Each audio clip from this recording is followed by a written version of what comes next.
Queridos irmãos, saúde e paz. E aí, como é que estamos? 4 semanas já, vamos para o 4º domingo sem nos vermos, sem nos reunirmos em nossa igreja, em Cascadura, mas estamos vivendo, sobrevivendo e seguindo a nossa jornada.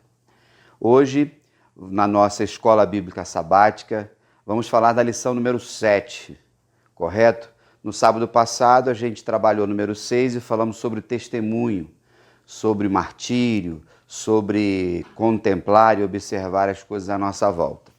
Hoje o tema é cuidado. E é interessante que nos dias que estamos vivendo, o cuidado é a palavra de ordem. Não é? O cuidado faz parte da nossa agenda mais do que nunca. E aí, com o coronavírus à nossa volta, lavagem das mãos, álcool gel, tossir, agora o incentivo a usar máscaras caseiras, tudo para que nós tenhamos saúde. Quando nós pensamos no significado da palavra cuidado, significa prudência, significa prevenir, significa primor, capricho, significa preparação, reflexão. E essa palavra vem de cuidare e cogitare, que aí vem do latim, enfim, toda a influência da linguagem nos nossos dias e tem a ver, irmãos, com cura, tem a ver com sanidade. Sanidade significa saúde. Então nós estamos vivendo um tempo que mais do que nunca nós nos preocupamos com a nossa saúde. E quando nós pensamos em cuidados, a gente pensa logo em cuidar das pessoas, nós pensamos em cuidar de nós mesmos, cuidar da nossa alma, cuidar da nossa moralidade, da nossa reputação, cuidar de coisas também.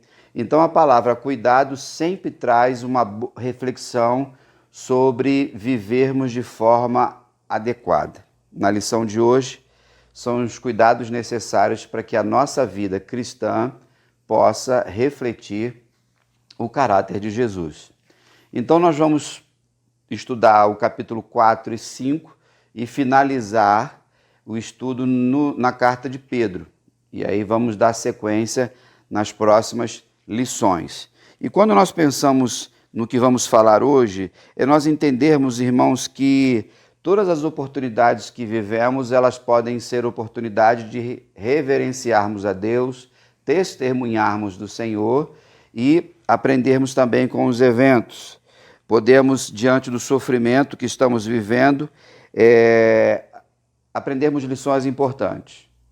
Talvez você esteja vivendo algo muito mais severo, muito mais sério, por mais tempo do que o coronavírus agora.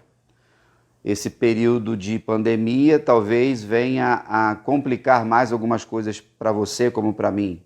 Não somente pelo nosso ir e vir que foi limitado, mas empresas vão fechar, mesmo que temporariamente, algumas pessoas com dificuldade de salário, a saúde, né, todo o mecanismo de saúde da cidade, do estado do Brasil, vivem uma situação de gargalo, mas a gente vê as autoridades trabalhando com cuidado para que nós tenhamos vida.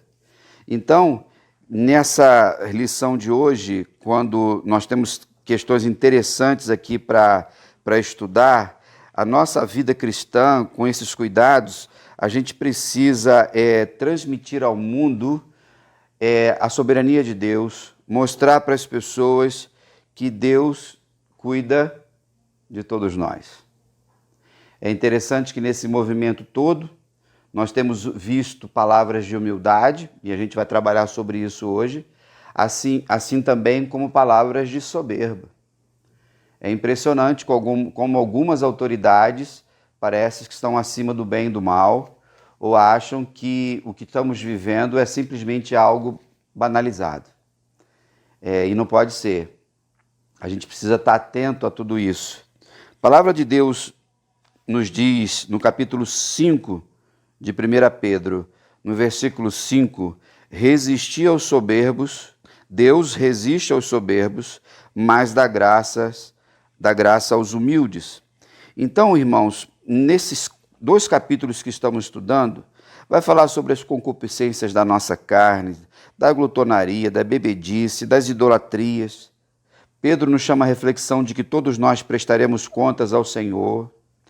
Ninguém vai deixar de não prestar. Ele fala da importância da hospitalidade, lembrando que o contexto dele era de perseguição da igreja, a igreja que estava dispersa, lembra disso? Ele escreve essa carta por volta do ano 62, depois de Cristo. Então ele está dando orientações à sua igreja, às suas ovelhas. E nesse revelar da palavra de Deus, é importante que nós pensemos sempre de que o Senhor, Ele quer que nós sigamos princípios e valores que são imutáveis. No capítulo 5, estou dando aqui uma geral introdutória, ele vai falar para pastores e presbíteros que cuidassem do seu rebanho com amor, com carinho, sem avareza, não é verdade? Apacentando com dignidade. Então esse é um tempo que nós pastores estamos pastoreando nossas igrejas, afastados do rebanho no sentido presencial, mas usando a tecnologia como agora nesse momento para levar uma palavra de esperança, de fé, para que você continue firme na sua jornada. Tenho observado alguns pastores, principalmente esses da linha da teologia da prosperidade, eu já comentei em outros vídeos, que eles estão muito preocupados em ficarem com as suas igrejas abertas. Um discurso completamente anacrônico, porque a igreja é o corpo de Cristo e ela não está presa em um lugar. Mas nós sabemos que com essa diminuição da frequência das pessoas nos cultos, a arrecadação financeira das igrejas vão diminuir. Isso aí faz parte, irmãos, e nós precisamos estar atentos a isso. Só que para esses avarentos que se alimentam da gordura das ovelhas, eles fazem de tudo. Essa semana mesmo eu estava vendo um vídeo desses pastores aí famosos para que estão aí na justiça para manter suas igrejas abertas, usando o texto fora de contexto. Um deles se encontra em 2 Crônicas, capítulo 7, versículo 14. Salomão estava terminando de construir o templo do Senhor. E ali ele faz orações, ele abençoa o povo, tem a festa dos tabernáculos. Quando ele vai dormir, Deus diz para ele assim: eu ouvi a sua oração. E quando eu cerrar o céu, quando eu mandar gafanhotos, quando eu mandar praga, peste, o que seja, se o meu povo, que se chama pelo meu nome, orar, se humilhar, buscar a minha face, se arrepender, se converter dos seus maus caminhos, eu ouvirei a oração. E ele faz uma menção no versículo 15, eu ouvirei a oração deste lugar. Qual era o contexto? Era o templo de Jerusalém, era o templo que Salomão construiu. Era um contexto diferente do que nós vivemos hoje. Se nós seguirmos uma interpretação respeitando as regras da hermenêutica, está se falando daquele momento lá, quando Salomão constrói e do templo. Então, nesse caso, se a gente for fazer uma interpretação baseada em princípios equivocados, esse templo não existe mais. E aí não tem nenhum lugar mais. Só que vale lembrar, queridos, que tudo aponta para Jesus. Nós somos o templo. Então, onde nós orarmos, eu nesse momento aqui agora, na sala da minha casa, gravando esse áudio, você, melhor, gravando esse vídeo, você, ao ver essa lição, ao estudar e depois orar, Deus está ouvindo você aí no seu lugar. E aí ele traz a referência para o templo, né, chamando aos endereços dos lugares. Queridos, teologia anacrônica e usada de forma manipuladora. Correto? Outro texto que estão usando por aí, aquilo que a igreja ligar na terra será ligado no céu. Interpretação equivocada, um texto de Mateus. Tudo que a igreja ligar na terra, ou permitir ou não permitir, terá sido ligado no céu. E eu já ensinei sobre isso. Terá sido passado. Então, querer dar uma autoridade para a igreja diante desse evento todo, da qual ela não tem, é necessário que nós tomemos cuidado ao ler a palavra do Senhor, e muitos que estão se aproveitando da palavra de Deus, desse evento, para usar textos fora de contextos para interesses pessoais, interesses institucionais e políticos. Cuidado, porque o evangelho não é bandeira política de ninguém, nem para um lado, nem para o outro, nem para a esquerda, nem para a direita. O evangelho é Jesus. Então precisamos tomar cuidado. E Pedro orientava naquela época a liderança nesse sentido. Mas na lição de hoje a gente vai falar, queridos, sobre 4 vantagens de nós sermos filhos de Deus, de estarmos vivendo na presença do Senhor, com aflições, com lutas, com dificuldades. E o que nós podemos aprender? A primeira vantagem, não se deixe dominar pelas paixões humanas. Ali em 1 Pedro 4, versículo 2. Então, eu e você sofremos todas as tentações, e quando fala de paixão é algo que envolve a nossa carne, a nossa natureza pecaminosa e o tempo que a gente vive aqui na terra. Então, quando crentes em Cristo Jesus, nós temos condições totais, irmãos, de vivermos sem sermos dominados por ela. E aí ele vai elencar aqui, eu já falei sobre algumas coisas, sobre comportamentos. Então, eu e você, na força do Espírito Santo, vivendo a vontade do Senhor, podemos testemunhar, sabendo que nós vivemos uma guerra diária da nossa carne com o Espírito. Então, eu e você, atentamente, cuidadosamente, refletidamente, sabemos que, por causa da regeneração, eu e você podemos viver longe desse domínio das nossas paixões. Acho que vocês viram agora aqui um pássaro voando, ou ouviram um barulho, é o famoso Zé que eu falo com vocês, que está solto aqui na sala. A segunda vantagem, queridos irmãos, ou melhor, antes de ir para a segunda, quais paixões você deve vencer hoje? Quais as paixões que nós devemos vencer hoje? E todos nós temos. Tudo que faz com que eu e você nos afastemos de Deus, ok? A segunda vantagem, ele diz aqui, ser um bom mordomo das dádivas divinas. Ou seja, nós precisamos, diante de tudo que a gente recebeu, dividir com as pessoas, partilhar com as pessoas. Eu creio nisso, eu prego sobre isso, eu vivo sobre isso. E é um esforço diário, porque a tendência que a gente tem, por sermos egoístas, é querermos as bênçãos só para nós. É um discurso poderoso de que Deus só fala com a gente. Hoje também recebi um áudio, nesses grupos que a gente tem, um de família, né, de uma irmã aí, profetisa, que recebeu uma revelação de Deus, que Deus falou com ela que o Brasil está curado do coronavírus, que a gente tem que declarar, que a gente tem que profetizar, que a gente tem que fazer acontecer, uma série de situações, num discurso tão vaidoso. Deus falou comigo, Deus me revelou, aí fala de política, fala disso, fala daquilo outro, e esquece que Deus sabe de todas as coisas, é soberano, e a palavra dele nos orienta. Ora, irmãos, o mundo todo está vivendo isso.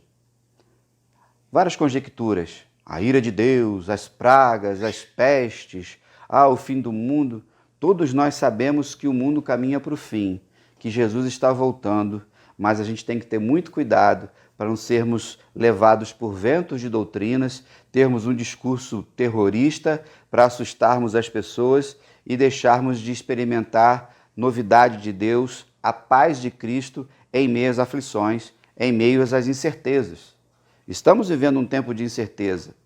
De quanto tempo vai durar o vírus, se o nosso trabalho vai continuar, se a gente vai ter sustento, se a empresa vai falir, o que vai acontecer com o governo, o que vai acontecer com as nações. Não sabemos. Vamos vivendo um dia de cada vez. E a gente vai falar um pouquinho mais sobre isso lá na frente. Então, sermos mordomos daquilo que Deus tem nos dado. Viver e transmitir ao mundo esses dons. Então a gente precisa, queridos, buscar isso da parte de Deus. E aí, diante daquilo que recebemos, nós podemos viver em tranquilidade e paz. Porque o texto diz aqui que nós somos mordomos, administradores. Aí, versículo 7 diz assim, lançando sobre Deus a vossa ansiedade, porque Ele tem cuidado de vós. Você está ansioso nesse momento? Talvez esteja. Ansiedade significa você caminhar 2 caminhos ao mesmo tempo. É impossível. Por isso que a nossa mente às vezes parece que vai dar tilt. Então nós temos que confiar, lançar sobre Deus, deixar Ele agir, deixar Ele trabalhar. porque Ele tem cuidado de vós. Eu e você, se Deus permitiu, estamos vivos no dia de sábado, adorando o nome dEle. Mas nesse momento, muitas pessoas estão morrendo. E a maioria delas não é por coronavírus ainda, por muitos outros problemas. Mas o Senhor cuida da gente, inclusive em relação à morte, quando nos dá a vida em Cristo Jesus. A terceira vantagem, queridos, é saber tirar proveito das provações. Se nós estamos sendo provados pelo Senhor, como a gente vai administrar isso? Quando a gente está ali no furacão, quando a gente está no meio da tempestade, quando algumas coisas estão desmoronando, quando os relacionamentos não estão bem adequados, quando a nossa saúde ela não está plena. Como a gente pode tirar proveito disso? É confiando sempre no Senhor. É acreditando nas promessas de Deus. Como eu comecei, que Deus resiste aos soberbos, mas dá graça aos humildes. Então, qual é a provação que você está vivendo? Uma delas, irmãos, a vantagem é a perseverança. É o aperfeiçoamento do nosso caráter. Quantos de nós, muitas vezes, confiamos na nossa própria força? Confiamos porque a gente tem um emprego estável? Confiamos por causa de um patrimônio? Confiamos muito em nós porque, dependendo do diploma que a gente tem, a gente sabe mais do que os outros? Agora, diante de cenários mais caóticos e severos, nada disso vai adiantar. Então, nós precisamos depender totalmente de Deus, confiar na palavra dEle, porque Ele cuida de nós. Dentro dessa vantagem aqui da gente aproveitar, é porque tudo que a gente vai vivendo é uma forma de nos aproximarmos de Deus. O Senhor está nos convidando. Filho, vem mais para próximo. Filho, fica comigo. E Deus está dizendo para você. Eu acredito, irmãos, que depois de que tudo isso passar, vão acontecer duas coisas. Ou a igreja vai viver um avivamento, em que os auditórios estarão cheios de pessoas buscando Deus mais, ou uma apostasia, que vai ser um abandono da fé, para aqueles que acham que não ter dificuldades ou problemas é a marca do Evangelho de Cristo. Pelo contrário, nós vemos que o sofrimento e a luta faz parte, senão Jesus não tinha ido para a cruz do Calvário. Mas, quando nós confiamos, o Senhor está sempre chamando a gente para perto, para estar junto. E nesse caso, não tem nenhum vírus que possa nos impedir. O pastor Alex pregou no culto de quarta-feira e ele falou sobre o ladrão da cruz. Estava perto de Jesus ali, no Monte Calvário, ao lado dele na cruz, mas tão distante espiritualmente. Mas no momento que ele, com humildade, falou para Jesus, lembra-te de mim quando entrares no teu reino, na mesma hora, por causa da graça de Deus, da soberania de Deus, do amor incomparável de Deus, Jesus disse para aquele ladrão, hoje mesmo estarás comigo no paraíso. É maravilhoso, irmãos, quando as lutas da nossa vida nos fazem ser abençoados. Como é que você está vivendo isso? Qual vantagem você está desenvolvendo nessa sua tribulação? Qual tem sido algo mais difícil? E a gente sabe, irmãos, que é difícil administrarmos. Os irmãos sabem, nesses quase 4 anos que estamos juntos como Igreja do Senhor, eu tenho pontuado sempre sobre isso. A luta diária para o exercício da fé, sem discurso religioso, sem roupinha de santo, sem todo esse aparato de idolatria que a gente cria. Nós somos de carne e osso, nós somos frágeis, nós temos dias que levantamos melhores e mais felizes, outros dias desafiadores. Parece que vamos sucumbir diante dos problemas, mas eu quero dizer para você, nesse momento, continue firme e viva essa provação com esperança no seu coração. Em quarto e último lugar, irmãos, a quarta vantagem é ser humilde diante de Deus para ser exaltado perante os homens. Então, é a consciência da nossa limitação, que eu e você as temos.